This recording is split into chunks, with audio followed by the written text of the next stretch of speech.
persembahan dan perpuluhan dapat ditransfer melalui BCA 857 050 5000 atas nama GBI Musi Palem Indah atau scan barcode QR kode GBI Musi Palem Indah. Tuhan Yesus memberkati. Shalom Bapak Ibu Saudara yang terkasih di dalam Tuhan. Puji nama Tuhan, kita bisa ada bersama-sama berkumpul untuk memuji dan menyembah Tuhan. Saya yakin percaya setiap kita merasakan kebaikan Tuhan hari demi hari. Dan biarlah pagi hari ini kita mau lebih lagi masuk dalam hadirat Tuhan. Kita bersatu hati untuk memuji menyembah Tuhan. Mari Bapak Ibu Saudara, kita akan berdoa sebelum mulai. Satukan hati dan pikiran kita bersama. Ya Aba, ya Bapa, di dalam nama Yesus Kristus, kami mengucap syukur ya Tuhan Yesus, buat kebaikan-Mu yang tidak pernah habis dalam hidup kami ya Tuhan Yesus. Bahkan setiap pertolongan-Mu ya Tuhan, setiap penyertaan-Mu ya Tuhan, yang tidak pernah terlambat dalam hidup kami ya Tuhan Yesus. Kami sungguh mengucap syukur untuk itu ya Tuhan. Maka hari ini Tuhan, kami datang ya Tuhan, menghampiri tata kasih karunia. Kami membawa hati kami dan hidup kami ya Tuhan Yesus. Kami mau persembahkan ya Tuhan, sebagai korban yang hidup dan berkenan bagi-Mu. Haleluya Tuhan, sungguh Engkau baik, tak berkesudahan kasih-Mu Yesus. Berdaulatlah ya Tuhan, dari awal sampai kepada akhir ya Tuhan. Ibadah doa puasa ini ya Tuhan, kami serahkan dalam tangan kasih-Mu. Ini ibadah-Mu ya Tuhan. Di dalam nama Yesus Kristus, sama-sama katakan amin. Mari sama-sama kita naikkan lagu ini dari awal Bapak Ibu Saudara.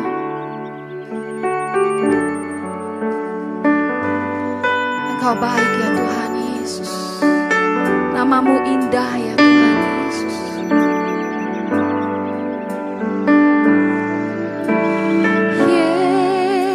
Yesus, nama-Mu indah, Kau kekasih hatiku, Kau dambaan jiwaku.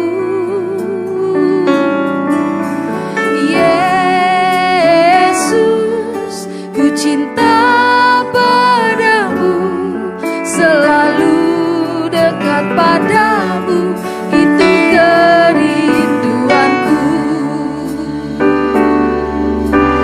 Yang ku mau hanya menyenangkan-Mu, biarlah seluruh hidupku berkenan kepadamu.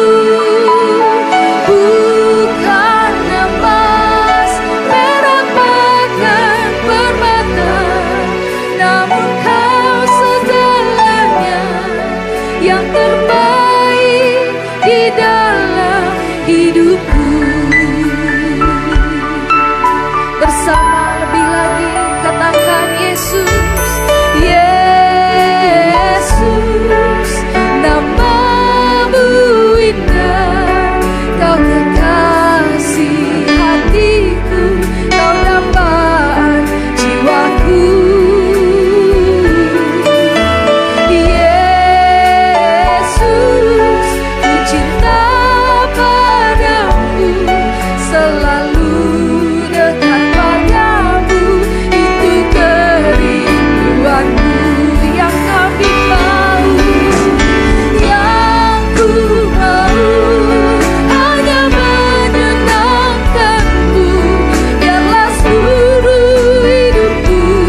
membawa persembahan kita di hadapan Tuhan, Bapak Ibu Saudara. Tuhan, kami datang dengan tidak tangan hampa ya Tuhan. Kami membawa hidup kami bagi Engkau saat ini ya Tuhan Yesus. Biarlah persembahan kami menjadi dupa yang harum di hadapan-Mu, menyukakan hati-Mu ya Tuhan Yesus. Oh Yesus, Tuhan, ini kami umat-Mu, kami datang berserah diri di hadapan-Mu. Yesus Tuhan, mari masuk lebih lagi dalam penyembahan kepada Tuhan, Bapak Ibu Saudara. Pribadi lepas pribadi, rasakan kasih Tuhan yang besar dalam hidup kita.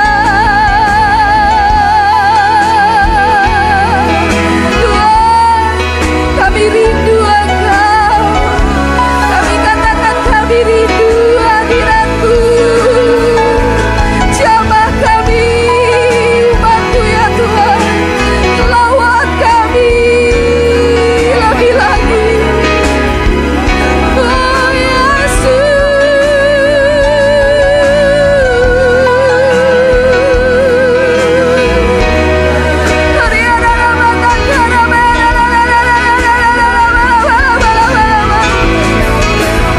dengan segenap hati kami ya Tuhan Yesus, kami datang menyembah-Mu. Kami mau menyenangkan hati-Mu.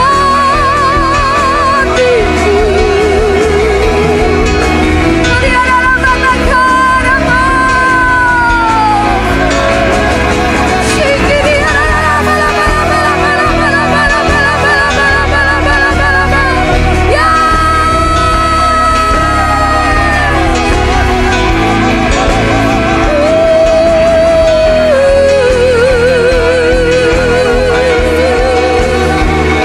terbukalah tingkap-tingkap langit-Mu ya Tuhan atas setiap kami umat-Mu.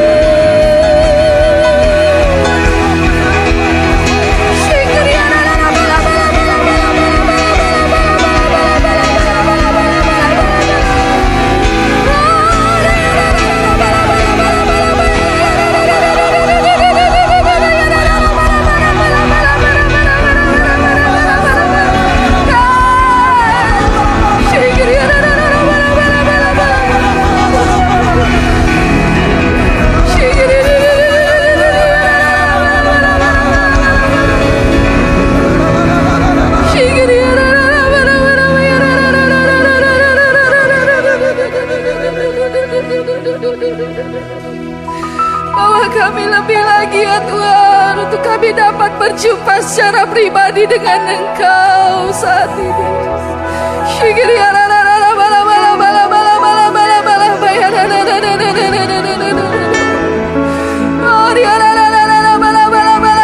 Terus sembah Tuhan, Bapak Ibu Saudara.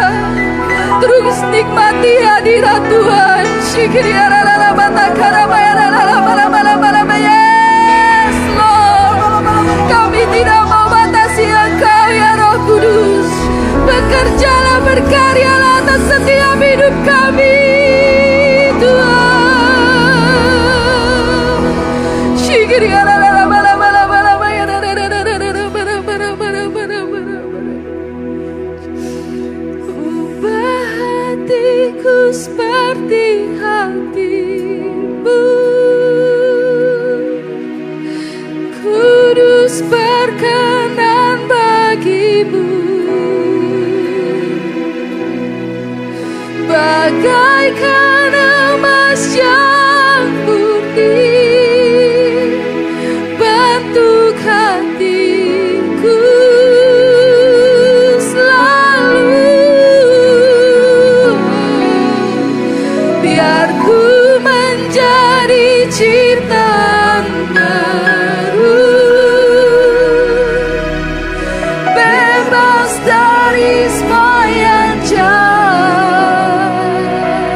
kita jadikan.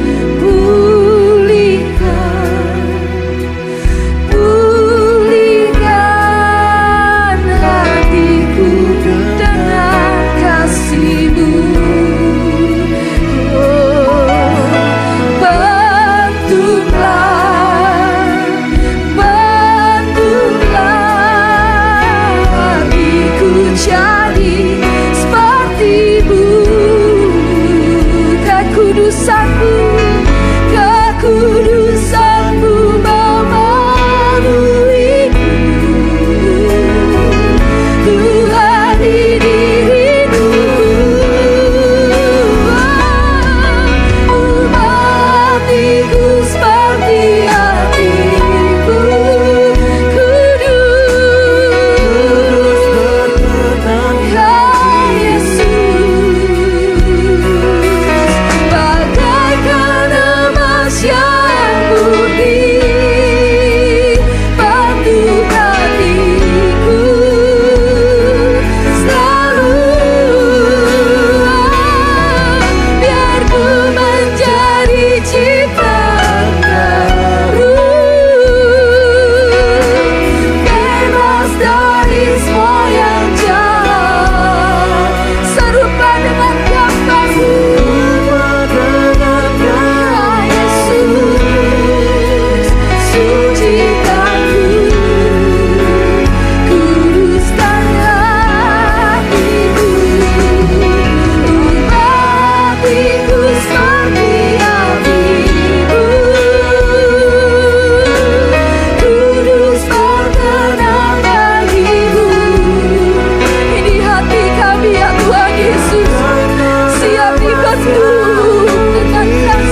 the glory. Terima kasih Tuhan untuk kasih-Mu dalam hidup kami Tuhan. Hari demi hari kami lewati Tuhan dengan semua perjalanan kehidupan kami Tuhan. Banyak proses yang sudah kami lalui, banyak pengalaman, banyak penyertaan dan kasih-Mu kami rasakan begitu nyata dalam kehidupan kami Tuhan.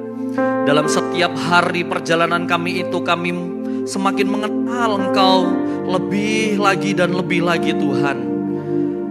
Terima kasih Tuhan untuk setiap rencana-Mu yang terbaik Tuhan.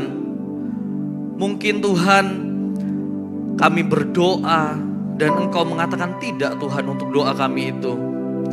Tapi kami yakin dan percaya untuk semuanya itu Tuhan pasti akan mendatangkan kebaikan dalam kehidupan kami. Dari setiap hal yang kami lakukan, kami minta dan jawaban-Mu tidak. Kami tahu Tuhan, Engkau ingin mendewasakan kami dalam pengenalan lebih lagi Tuhan. Dan biarlah Tuhan kami terus berjalan bersama dengan Engkau. Biarlah kasih anugerah-Mu Tuhan terus Tuhan dalam hidup kami Tuhan. Dan kami tahu saat Engkau bersama kami Tuhan, apapun di depan kami Tuhan, kami dapat menjalaninya, kami dapat mengalahkannya Tuhan. Dan kami akan menjadi lebih daripada pemenang Tuhan. Terima kasih Tuhan Yesus, terima kasih Tuhan untuk kasih-Mu. Dan hari ini kami mau belajar Tuhan akan kebenaran firman-Mu Tuhan. Biarlah Tuhan, biarlah paksakan firman ini masuk ke dalam hati kami Tuhan. Kami rindu firman ini akan menjadi dasar Tuhan dalam kehidupan kami, dalam pengenalan kami lebih lagi kepada Engkau Tuhan. Biarlah Tuhan kami mau fokus kepada Engkau saja. Dan biarlah kami rindu Tuhan, kami tidak fokus tentang apa yang terjadi dalam hidup kami dan apa situasi yang terjadi di sekitar kami Tuhan. Tapi kami percaya kami memiliki Tuhan yang luar biasa, Tuhan yang mengasihi kami. Terima kasih Tuhan, urapi bibir mulut hamba-Mu untuk menyampaikan pesan firman ini dalam bahasa yang sederhana dan mudah dimengerti Tuhan. Terima kasih Tuhan Yesus, kami sudah siap untuk mendengar firman-Mu. Dalam nama Tuhan Yesus kami telah berdoa. Haleluya. Amin. Silakan duduk Bapak Saudara. Shalom. Saya yakin dan percaya kalau saya melihat wajah-wajah dari Bapak Saudara penuh dengan sukacita. Shalom Bapak Saudara yang mengikuti secara online dimanapun Bapak Saudara berada. Saya yakin dan percaya kabar Bapak Saudara sangat luar biasa. Bapak Saudara bisa mengikuti doa puasa hari ini.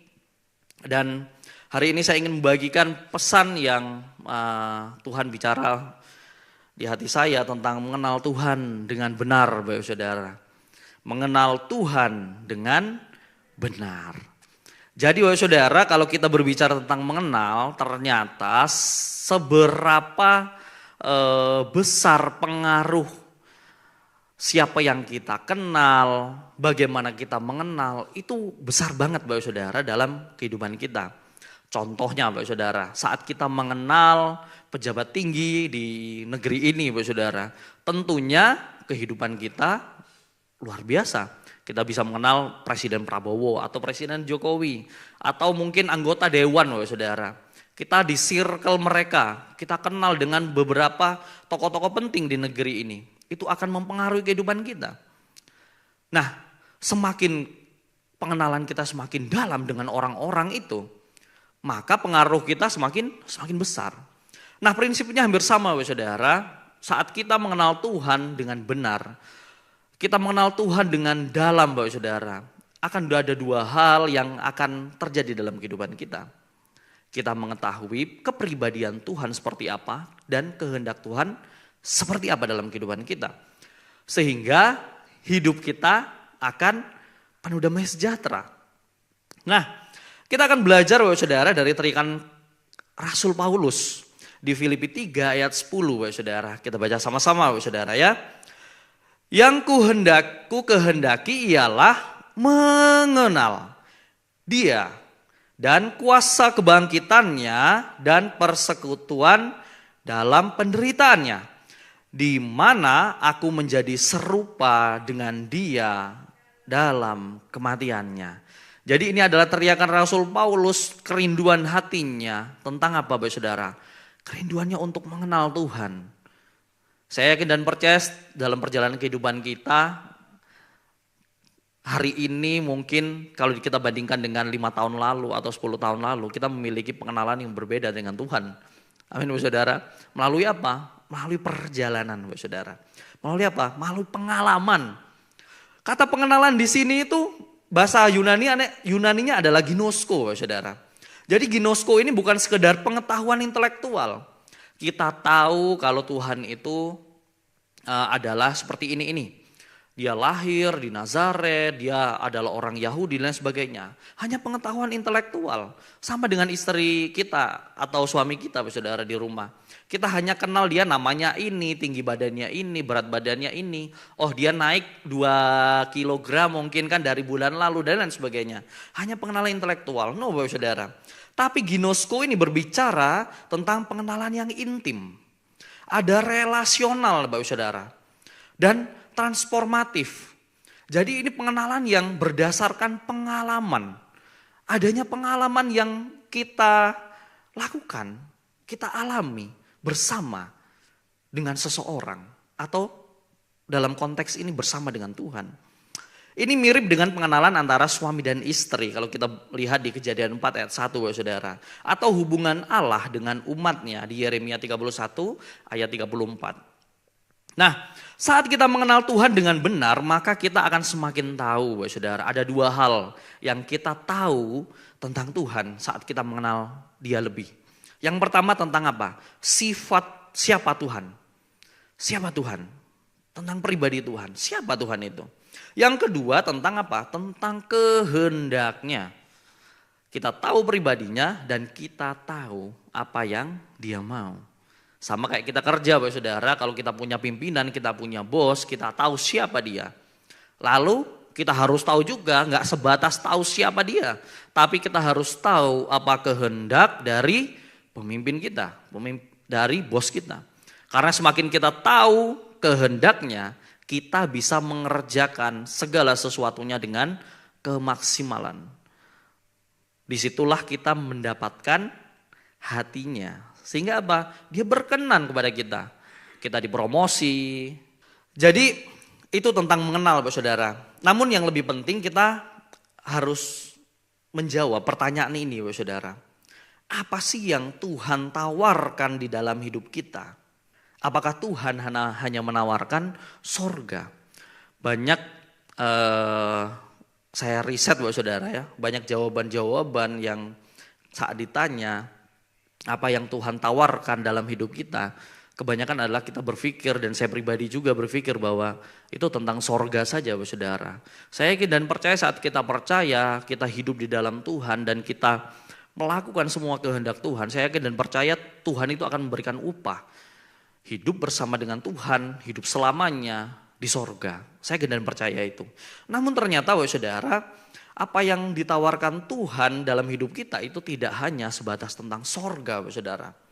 Kenapa pertanyaan ini menjadi penting? Karena dari pertanyaan inilah kita bisa memahami apa kehendak Tuhan dari tawaran yang Dia berikan dalam hidup kita. Kita akan belajar dari Yohanes 3 ayat 16 Bapak Saudara. Kita baca sama-sama. Karena begitu besar kasih Allah akan dunia ini. Saya yakin dan percaya kita hafal Bapak Saudara ayat ini. Sehingga Ia telah mengaruniakan anaknya yang tunggal. Supaya setiap orang yang percaya kepadanya tidak binasa. Melainkan beroleh, bukan sorga Bapak Saudara ya. Hidup yang kekal. Oh Pak, hidup yang kekal ini maksudnya sorga Pak. Jadi kita di sorga, kita tidak akan mati lagi. Ya dalam perjanjian baru memang ada 2 tafsiran seperti itu Bapak Saudara. Lalu kalau kita baca lagi di Yohanes 10 ayat 10 Bapak Saudara. Yohanes 10 ayat 10 mengatakan gini. Pencuri datang hanya untuk mencuri dan membunuh dan membinasakan. Aku datang supaya mereka mempunyai sorga. Bukan Bapak Saudara ya. Mempunyai hidup dan mempunyainya dalam segala kelimpahan. Nah pertanyaannya, apa itu hidup yang kekal Bapak Saudara? Apa itu hidup yang kekal? Apa saat kita hidup setelah kita mati ya saudara, dan kita hidup kekal selama-lamanya bersama dengan Tuhan? Itu tadi yang saya bicarakan saudara. Ada tafsiran yang seperti itu. Namun konteks yang akan saya bagikan saat ini gini saudara. Hidup yang kekal itu bukan nanti saudara. Saat kita berada di sorga. Saya ulangin lagi. Hidup yang kekal itu bukan nanti saudara. Saat kita hidup bersama dengan Tuhan, kita menerima upah, kita di sorga. Tapi sekarang, saat kita hidup di dunia, kita akan belajar dari Yohanes 17 ayat 3 saudara. Ya, Yohanes 17 ayat 3 mengatakan gini, inilah hidup yang kekal itu, yaitu bahwa mereka mengenal Engkau satu-satunya Allah yang benar dan mengenal Yesus Kristus yang telah Engkau utus. Jadi ternyata isunya adalah hidup yang kekal itu berkaitan dengan apa? Pengenalan akan Tuhan. Hidup yang kekal bukan hanya sekedar hidup yang tanpa akhir saudara. Hidup yang kekal merupakan suatu kualitas hidup. Saya ulangin lagi, hidup yang kekal merupakan suatu kualitas hidup yang kita terima selaku orang percaya kepada Tuhan Yesus Kristus. Yaitu tentang apa? Pengenalan akan Tuhan. Hidup yang kekal digambarkan sebagai harapan di masa depan. Atau sorga saudara. Namun hidup yang kekal juga ini berbicara tentang suatu realitas masa kini. Suatu realitas masa kini. Bagaimana kita menjalani kehidupan kita diproses dengan kehidupan ini, dan kita makin bertumbuh dalam pengenalan akan Tuhan. Kenapa sih penting untuk memiliki pengenalan yang benar akan Tuhan, saudara? Kenapa sih penting untuk kita memiliki pengenalan yang benar kepada Tuhan? Ternyata saudara, mungkin kita Kristen dari lahir pun, saat kita tidak mengambil keputusan untuk dimuridkan dan kita tidak mengambil keputusan untuk mau bertumbuh, maka kita tidak mengenal Tuhan dengan benar. Kita tidak mengenal Tuhan dengan benar. Tohpun kita menjadi pengerja, kita menjadi hamba Tuhan, tanpa kita mau ambil komitmen untuk mendengarkan kehendak Tuhan, melakukan kehendak Tuhan, kita mau dimuridkan, kita tidak memiliki pengenalan yang benar akan Tuhan. Saat kita menghadapi sesuatu dalam hidup kita, saudara, kita tahu jika Tuhan itu penuh kasih dan berkuasa menolong kita. Itulah pentingnya kita mengenal Tuhan dengan benar. Kalaupun kita mengalami hal yang sebaliknya, saudara, kita sering doa, Tuhan, kalau boleh Tuhan, aku tuh A, B, C, D. Tapi Tuhan jawab apa? Pak Sabta mengajari kita tentang jawaban doa ada no, slow, grow, atau go. Sering paradigma kita berpikir bahwa jawaban doa itu harus go. Kita tidak siap untuk menerima jawaban no, slow, atau grow. Kita tidak menerima jawaban tidak dari Tuhan. Kita anggap jawaban tidak itu adalah suatu penolakan dan kita berpikir bahwa itu adalah bukan jawaban. Atau slow. Enggak, aku enggak mau, saya maunya sekarang. Atau kita diminta Tuhan untuk bertumbuh. Saya enggak mau bertumbuh karena saya sudah bertumbuh. Saya sudah melayani, saya sudah memberikan yang terbaik dari hidup saya untuk Tuhan. Tapi Tuhan bilang, enggak, kamu harus naik level ke level yang baru. Dan untuk jawaban doamu yang itu, enggak sekarang, tapi kamu harus bertumbuh. Seringkali dalam hidup kita tidak siap saudara untuk menerima jawaban seperti itu. Kita tahu bahwa itu adalah rencana Tuhan dalam hidup kita. Dan pastinya mendatangkan kebaikan dalam kehidupan kita. Harusnya mindsetnya seperti itu saudara. Tohpun Tuhan menjawab tidak, kita harus memiliki paradigma. Segala sesuatu pasti mendatangkan kebaikan dalam hidupku. Tuhan tuh memiliki rencana yang terbaik dalam kehidupan kita. Seringkali enggak kita memaksakan jawab doa kita itu menjadi terrealisasi. Saya merenung Bapak Saudara. Dan suatu ketika Tuhan tuh seperti memberikan jawaban dari semua yang saya doakan dalam kehidupan saya.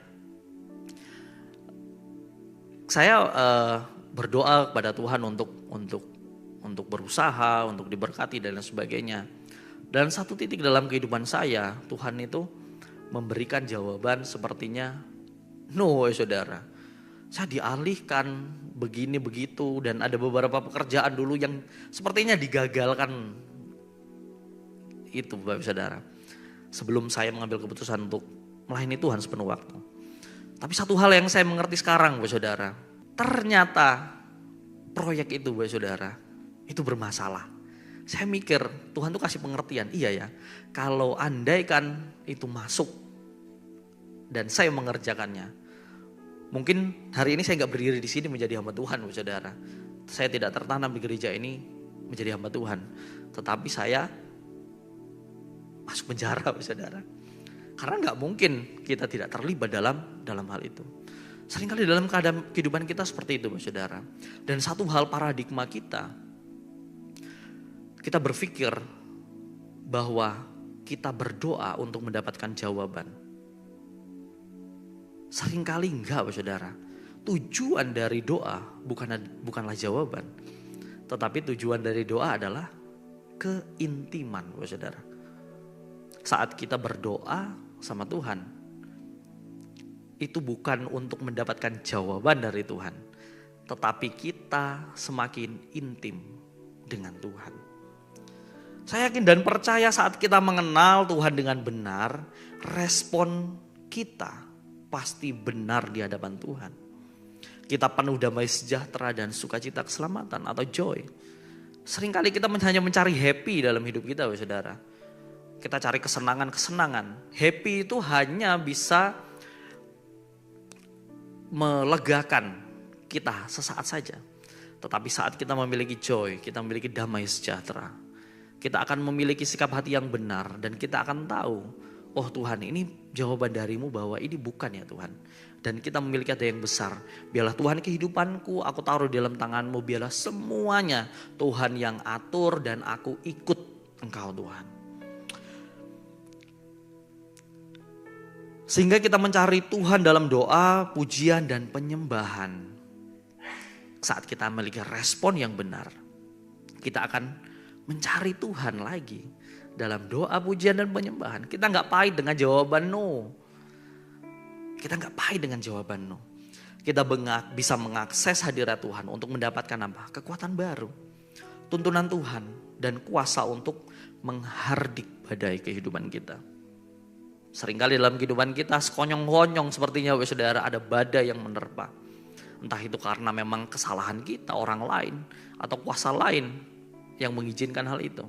Tapi saat kita mengenal Tuhan dengan benar, kita mengambil komitmen masuk dalam hadirat Tuhan, kita akan disegarkan, kita menerima kekuatan baru dan kita memiliki kuasa untuk menghardik badai itu. Satu hal yang penting Bapak Saudara yang mau saya sampaikan, berkat pertolongan mujizat itu hanya dampak dari kekristenan kita. Yang terpenting adalah kita bisa mengenal Tuhan dengan benar. Seringkali pengejaran kita tentang apa? Berkat, pertolongan dan mujizat. Tetapi kita tidak mengenal Tuhan dengan benar. Sehingga kita apa? Menjadi kecewa, pahit sama Tuhan. Dari pengenalan itulah kita bisa melihat dari sudut pandang Tuhan untuk melihat sesuatu. Karena perspektif kita melihat sesuatu itu akan menentukan respon kita. Saat kita bisa melihat dari sudut pandang Tuhan, bagaimana Tuhan melihat suatu kondisi dalam kehidupan kita, dan Tuhan memberikan jawaban tidak, atau Tuhan memberikan jawab slow, atau kamu harus bertumbuh. Dari situlah kita bisa melihat bahwa Tuhan baik dalam kehidupan kita. Karena kalau kita tidak bisa melihat dari perspektif Tuhan, maka yang ada apa? Kecewa. Bahkan kita pahit. Apakah hanya dalam perjanjian baru saja yang mengatakan keinginan Tuhan agar kita semakin hari semakin mengenal Tuhan. Ternyata enggak, saudara. Di Hosea 6 ayat 6 mengatakan gini, sebab aku menyukai kasih setia dan bukan korban bakaran, dan menyukai pengenalan akan Allah lebih daripada korban-korban bakaran. Ini menggunakan kata asli da'at, Bapak Saudara, atau yada, mengalami dari sebuah pengalaman. Penting Bapak Saudara, kita mengenal, tidak hanya mengenal dari kulitnya saja, tapi kita mengenal lebih dalam lagi melalui apa? Melalui perjalanan bersama-sama. Melalui proses yang kita lalui ke dalam kehidupan kita. Bersama dengan siapa? Dengan Tuhan. Penting untuk kita paham apapun yang terjadi dalam kehidupan kita itu hanya trigger, saudara. Trigger itu pemicu, pemantik. Intinya bukan masalah, situasi, persoalan yang kita hadapi, tapi melalui semuanya itu Tuhan ingin kita semakin mengenal Dia. Seringkali kita fokus sama masalahnya ini, kondisinya seperti ini, tapi kita tidak fokus sama Tuhan. Kita kalau boleh mau selesai cepat-cepat masalah itu. Tapi yakinlah Bapak Saudara, saat kita melakukan segala sesuatunya bersama dengan Tuhan, kita menjalaninya dengan Tuhan. Mungkin gak cepat, mungkin lambat, mungkin sepertinya gak ada ujungnya, mungkin gak ada harapan lagi. Mungkin terlalu besar Pak, terlalu dalam Pak masalahku. Tapi satu hal Bapak Saudara, saat kita bersama dengan Tuhan, kita bisa berjalan bersama dengan Tuhan. Tuhan itu memberikan kekuatan baru. Sampai pada ujungnya, oh ya Tuhan terima kasih, Tuhan bersertaku, Tuhan memberikan kemampuan, Tuhan memberikan hikmat dan pengertian, dan aku sudah menyelesaikan prosesku ini. Untuk kita mengenal Tuhan yang lebih dalam Bapak Saudara, saya akan memberikan 2 contoh Bapak Saudara dari perjanjian lama dan perjanjian baru. Kisah Ayub sangat menginspirasi kita semua, saya yakin dan percaya Bapak Saudara. Bagaimana kesalehan Ayub yang luar biasa. Kita akan belajar di perjanjian lama di Ayub 1 ayat 1-3. Ini adalah profil dari Ayub. Kita baca. Ada seorang laki-laki di tanah Uz bernama Ayub. Orang itu saleh dan jujur. Ia takut akan Allah dan menjauhi kejahatan. Luar biasa Bapak Saudara. Secara rohani dia top. Ia memiliki 7 anak laki-laki dan 3 anak perempuan. Dia memiliki keluarga, kebahagiaan yang luar biasa. 3, ia memiliki 7.000 ekor kambing domba, 3.000 ekor unta, 500 pasang lembu, 500 keledai betina dan budak-budak. Dalam jumlah yang sangat besar. Sehingga orang itu adalah yang kaya, enggak, terkaya Bapak Saudara. Dari semua orang di sebelah timur. Luar biasa ya. Dia memiliki karakter yang luar biasa, dia memiliki keluarga, lalu dia adalah orang yang terkaya secara berkat jasmani, rohani dan juga keuangan. Dan dia ini kalau Bapak Ibu baca ya, dia itu adalah orang yang dihormati Bapak Saudara. Dia memiliki hubungan yang baik Bapak Saudara. Ini Pak Sabta kan mengajarkan berkat ada 4, rohani, jasmani, hubungan, keuangan, materi. Perfect nih, 4. Lalu Bapak Saudara, Ayub mengalami bencana yang luar biasa. Anaknya mati, hartanya ludes, sakit yang bukan hanya menjijikkan Bapak Saudara, tapi menyiksa Ayub luar biasa. Dan apa? Keluarganya meninggalkan dia, istrinya meninggalkan dia. Bahkan mereka menyuruh Ayub apa? Mengutuki Tuhan. Dari 4 aspek berkat itu, musnah semua Bapak Saudara. Kita lihat Ayub 3 ayat 1-4. Saya rasa ini adalah respon yang normal sebagai manusia Bapak Saudara. Keluh kesah Ayub. Sesudah itu Ayub membuka mulutnya dan mengutuki hari kelahirannya. Seringkali kalau kita dalam masalah Bapak Saudara, kalau boleh Tuhan aku gak usah lahir aja lah daripada kayak gini. 2, maka berbicaralah Ayub. Biarlah hilang lenyap hari kelahiranku dan malam yang mengatakan seorang anak laki-laki telah ada dalam kandungan. 4, biarlah hari itu menjadi kegelapan. Janganlah kiranya Allah yang di atas menghiraukannya dan janganlah cahaya terang menyinarinya. Sepertinya dia nyesal Bapak Saudara untuk dilahirkan di dunia ini Bapak Saudara. Tapi Tuhan adalah Tuhan yang penuh kasih. Kalau kita baca ada beberapa proses yang harus dia laluin, Bapak Saudara. Temannya hadir, dan pada saat itu mindset, paradigma di zaman itu adalah paradigma sebab akibat. Teman-temannya bilang gini, kamu ini baik, gak mungkin kalau kamu dihukum. Pasti kamu ada melakukan kesalahan. Jadi paradigmanya gini, kalau kita baik, Tuhan kasih berkat. Kalau kita jahat, Tuhan kutuk. Pasti kamu ada kesalahan. Padahal di ayat 1 lagi kita baca, profilnya luar biasa Bapak Saudara. Singkat cerita Bapak Saudara, di Ayub 42, dia dipulihkan Bapak Saudara. Ayub 42 ayat 10 sampai 17. Kalau kita baca Bapak Saudara ya ayat 10, saya lompat-lompat. Tuhan memberikan kepada Ayub 2 kali lipat dari segala kepunyaannya dahulu. Ayat 11 akhirnya, yang akhir.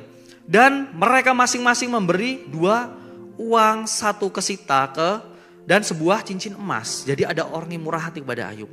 Dari situlah Tuhan memulihkan. Next 12. Tuhan memberkati Ayub dalam hidupnya dan selanjutnya lebih daripada dalam hidupnya yang dahulu. 13. Dia memberikan 7 orang anak laki-laki dan 3 orang anak perempuan. Dan anak Ayub ini yang perempuan, di seluruh negeri tidak terdapat perempuan yang secantik anak-anak Ayub. Anak-anaknya cantik Bapak Saudara. Mungkin kalau sekarang mungkin Miss Indonesia. 16. Ayub masih hidup 140 tahun lamanya. Cucu-cucunya sampai keturunan yang keempat. Luar biasa Bapak Saudara. Maka matilah Ayub tua dan lanjut umur. Dia udah selesai. Udah puas dengan segala yang baik yang Tuhan sudah berikan dalam kehidupannya. Pertanyaan sekarang Bapak Saudara, apa sih kunci pemulihan Ayub? Apa kunci pemulihan Ayub? Karena dia mendoakan teman-temannya. Betul Bapak Saudara. Tapi kalau kita lihat di Ayub 42 ayat 1 sampai 6 Bapak Saudara. Maka jawab Ayub kepada Tuhan, aku tahu bahwa engkau sanggup melakukan segala sesuatu dan tidak ada rencanamu yang gagal. Firmanmu, siapakah dia yang menyelubungi keputusan tanpa pengetahuan? Itulah sebabnya tanpa pengertian aku telah bercerita tentang hal-hal yang sangat ajaib bagiku dan yang tidak ku ketahui. Firmanmu, dengarlah, maka akulah yang akan berfirman. Aku akan menanyai engkau supaya engkau memberitahu aku, katanya. Nah, ayat yang kelima, hanya dari kata orang saja aku mendengar tentang engkau. Tetapi sekarang mataku memandang engkau. Jadi Bapak Saudara, dalam terjemahan lain ini mengatakan bahwa apa? Ayub itu dengar Tuhan, itu hanya dari rumor saja Bapak Saudara. Dari kabar burung mungkin. Hanya dari rumor saja, tapi dia memiliki ketaatan dan dia diberkati. Apa katanya? Hanya dari kata orang saja aku mendengar tentang engkau. Tetapi sekarang mataku sendiri memandang engkau. Oleh sebab itu aku mencabut perkataanku dan aku menyesal. Aku duduk dalam debu dan abu. Saya lihat Bapak Saudara, dari semua yang telah dialami oleh Ayub, sebenarnya Tuhan itu mau cari apa Bapak Saudara dalam kehidupan Ayub? Hanya tentang pengenalan Bapak Saudara. Karena apa? Kalau kita baca Ayub 1 ayat 5. Coba kita lihat Bapak Saudara. Setiap kali hari-hari pesta habis, Ayub memanggil mereka dan menguduskan mereka. Jadi ceritanya anak-anak Ayub ini senangnya pesta Bapak Saudara. Senangnya pesta. Ia bangun pagi-pagi lalu mempersembahkan apa? Korban bakaran sebanyak jumlah mereka semua. Sebab pikirnya, apa pikirnya? Mungkin anak-anakku sudah berbuat dosa dan telah mengutuki Allah dalam hati. Demikian dilakukan Ayub senantiasa. Jadi dia memberikan persembahan itu. Kita masuk level kedua. Tentang apa? Motif Bapak Saudara. Motivasi. Apa motivasinya?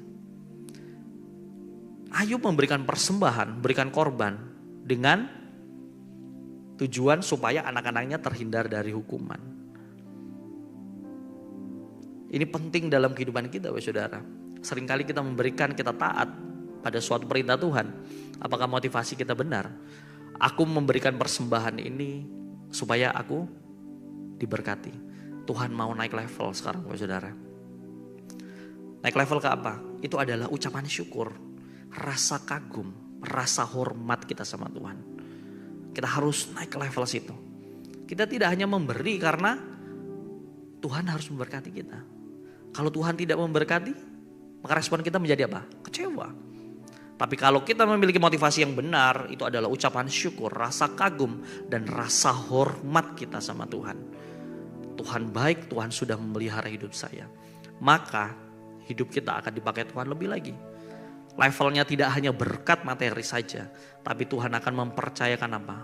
Buah yang tetap itu. Berbicara tentang firman Tuhan, berbicara tentang jiwa-jiwa yang bisa kita selamatkan. Contoh kedua Bapak Saudara, ini di perjanjian baru. Dengan cepat saya akan menjelaskan di Markus 4 Bapak Saudara. Di Markus 4 sebelum ayat 35 ini, Tuhan Yesus itu tuh sedang mengajar Bapak Saudara. Mengajar itu biasanya identik dengan guru Bapak Saudara. Jadi ada perumpamaan tentang seorang penabur, perumpamaan tentang pelita dan tentang ukuran, perumpamaan tentang benih yang tumbuh, perumpamaan tentang biji sawi. Tuhan Yesus mengajar dengan memberi apa? Perumpamaan-perumpamaan. Ayat 35 kita baca. Perikopnya apa? Angin ribut diredakan. Kita baca sama-sama. Pada hari itu, waktu hari sudah petang, Yesus berkata kepada mereka, marilah kita bertolak ke seberang. Jadi siapa Bapak Saudara yang ngajak? Tuhan Yesus. Jelas ya nih Bapak Saudara. Tuhan Yesus ngajak, ayo kita bertolak ke seberang.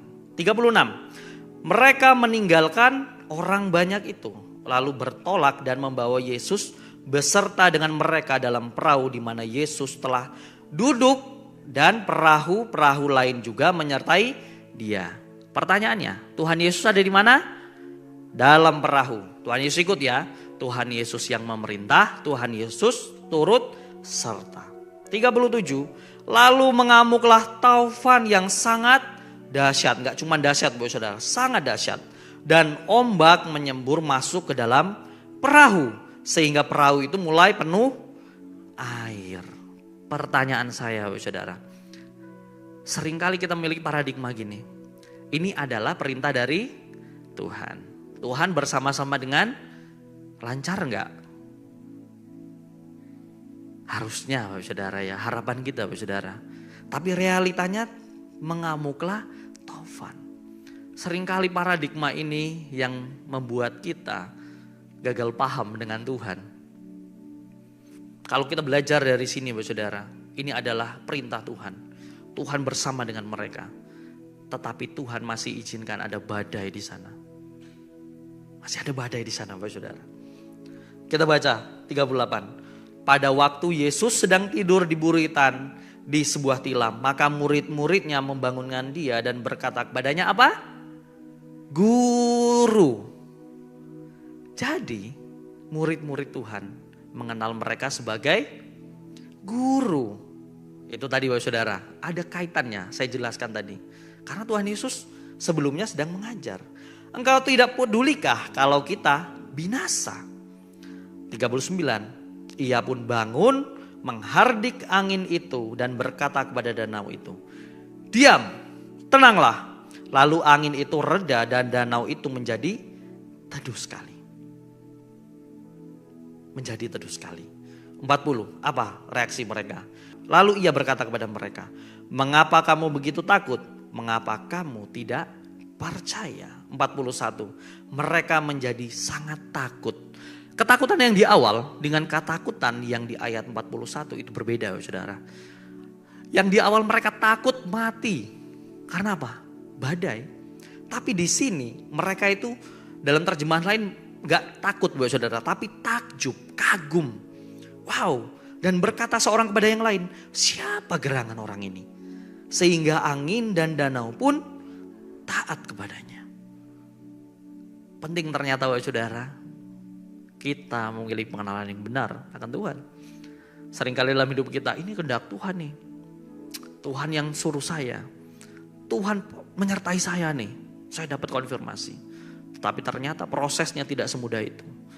Ada badai di tengah perjalanan, di tengah danau itu. Tapi yakin percayalah Bapak Saudara, saat Tuhan bersama dengan kita di perahu itu, kita akan aman. Kita tidak akan mati. Karena kita berjalan dalam kehendak Tuhan, dalam rencana Tuhan. Bahkan kita bisa ngomong sama danau itu, kita memiliki kuasa kepada badai itu. Diam, tenanglah. Yesus ingin murid-muridnya mengenal Dia dengan benar. Amin Bapak Saudara. Kita belajar hari ini untuk kita terus bertumbuh dalam pengenalan dengan Tuhan.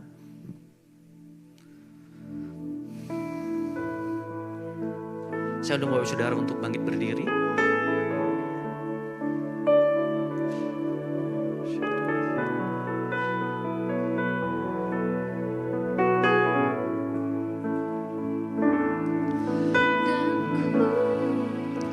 Ingin mengenalmu Tuhan, lebih dalam dari semua yang ku kenal.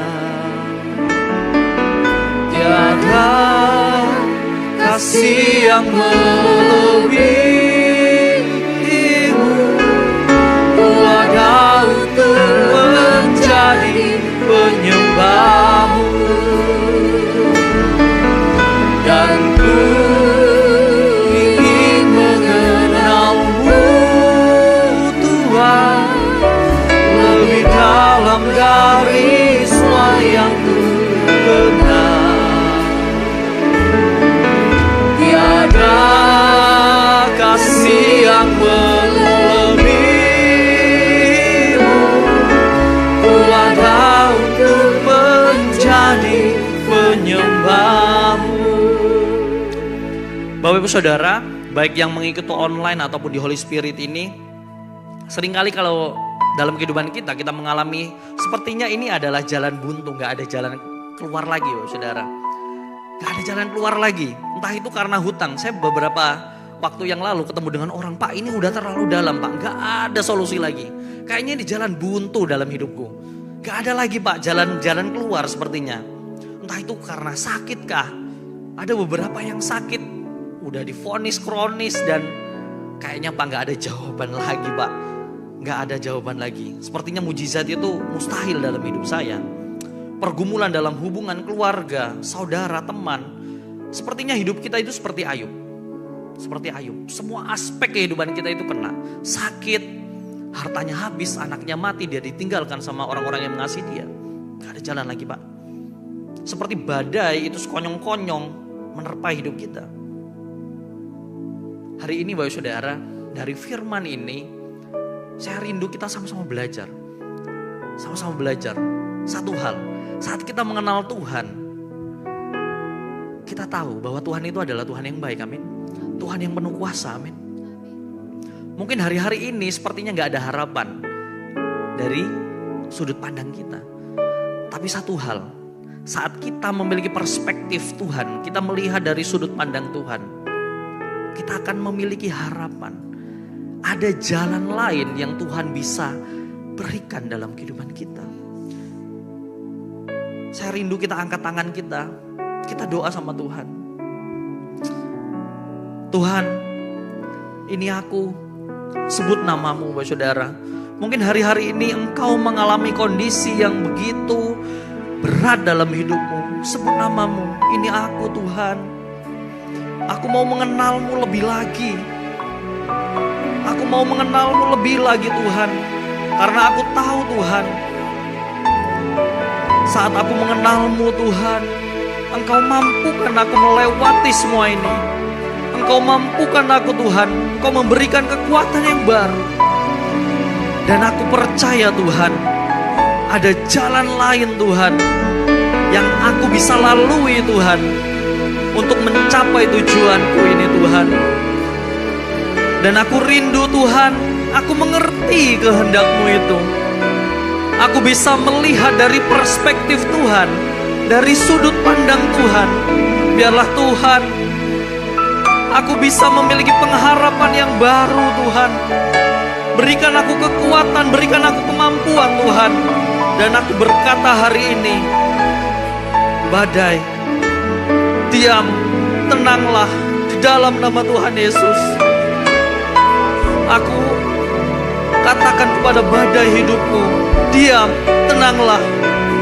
Aku percaya Tuhan, ada kuasa-Mu yang tak terbatas itu akan menerobos setiap Tuhan Yesus penghalang dalam kehidupanku. Oh, syara labara labara labara labara labara labara labara.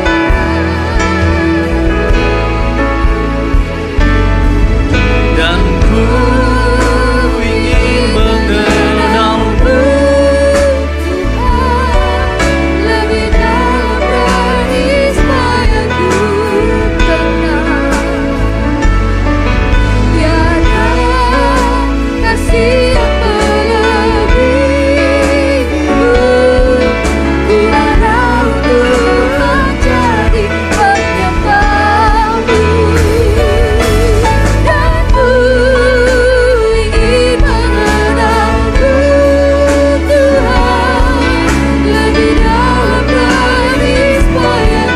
ingin mengenal-Mu, Tuhan, lebih dalam dari supaya ku kenal. Tiada kasih yang melebihimu.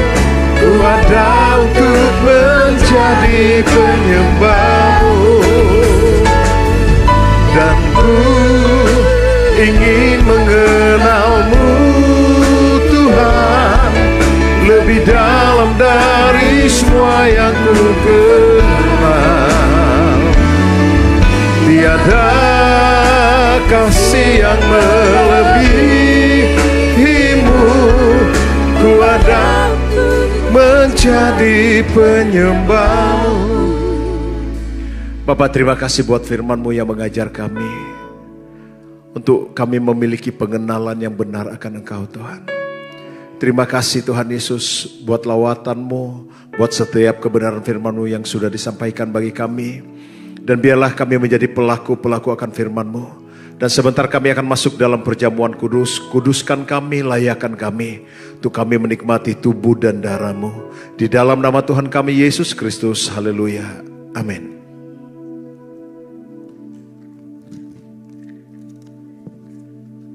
Mari Bapak Ibu Saudara, kita akan masuk dalam perjamuan kudus. Kita mengangkat roti dengan tangan kanan kita. Kita dengarkan firman Tuhan. Sebab apa yang telah kuteruskan kepadamu telah aku terima dari Tuhan, yaitu bahwa Tuhan Yesus pada malam waktu Ia diserahkan mengambil roti, dan sesudah itu Ia mengucap syukur atasnya. Ia memecah-mecahkannya dan berkata, inilah tubuhku yang diserahkan bagi kamu. Perbuatlah ini menjadi peringatan akan aku. Bapak Ibu Saudara, bukankah roti yang ada di tangan kanan kita adalah persekutuan kita dengan tubuh Kristus? Mari kita makan di dalam nama Yesus.